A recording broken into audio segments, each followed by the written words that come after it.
Inabot na po kami ng gabi din mga kaswerte Anong oras na? Ayan. Hindi na po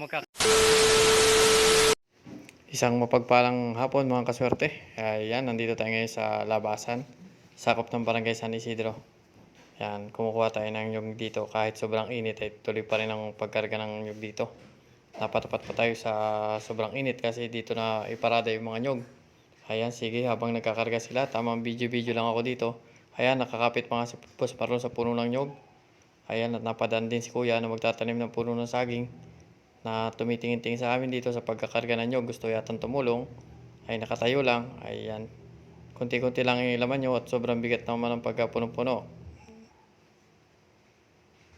Sa mga hindi pa nakakakilala sa dalawang batang ito, taga rito sa labasan, kambal po sila. Napakasisipag po at napakabait ng dalawang batang ito na tumutulong talaga sa kanilang magulang, na makikita nyo naman na talagang nagpupursige din sila na hindi na sila hihingi ng pambaon para sa kanilang magulang.